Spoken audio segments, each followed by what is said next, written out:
As I've explored previously, drinking sugar water is bad for you. If you have people drink a glass of water with 3 tablespoons of table sugar in it, which is like a can of soda, this is the spike in blood sugar you get within the first hour. Our body freaks out so much, it releases so much insulin, we actually overshoot, and by the second hour we're relatively hypoglycemic, dropping our blood sugar below where it was when we started out fasting.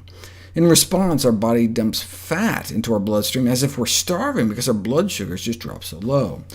And the same thing happens after drinking apple juice. Here's what happens to your blood sugar in the 3 hours after eating 4.5 cups of apple slices. It goes up, comes down. But if you eat the same amount of sugar in apple juice form, about 2 cups, your body overreacts, releasing too much insulin. You end up dipping below where you started. The removal of fiber and the production of fruit juice can enhance the insulin response and result in this rebound hypoglycemia. What would happen, though, if you stuck those 4.5 cups of sliced apples in a blender with some water and pureed them into an apple smoothie? It would still have all its fiber, yet it still caused that hypoglycemic dip.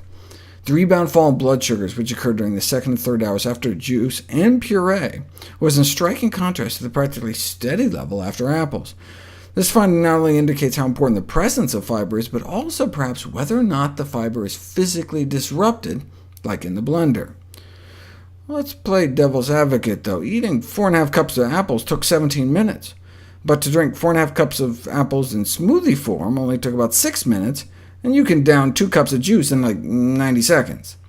So maybe these dramatic differences have more to do with how fast the fruit entered into our system, rather than its physical form.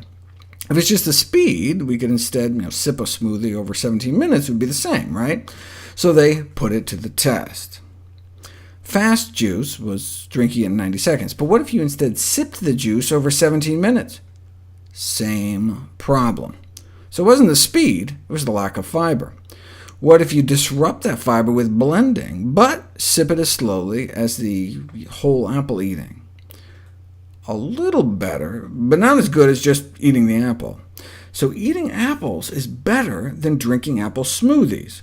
But who drinks apple smoothies? What about bananas, mangoes, berries? There was a study that compared whole bananas to blended bananas and didn't see any difference, but they only looked for an hour, and it was while they were exercising. Bananas in general, though, may actually improve blood sugars over time. The same thing with mangoes, and this was with powdered mango. It can't get any more fiber disrupted than that. It may be due to a phytonutrient called mangiferin, which may slow sugar absorption through the intestinal wall. Berries help control blood sugar so well they can counter the effects of the sugar water even when they're pureed in a blender. Adding blended berries in addition to the sugar water, and you don't get the hypoglycemic dip. You don't get that burst of fat in the blood. Drinking blended berries isn't just neutral, but improves blood sugar control. Again, thought to be due to special phytonutrients that can slow sugar uptake into the bloodstream. Indeed, 6 weeks of blueberry smoothie consumption may actually improve whole-body insulin sensitivity.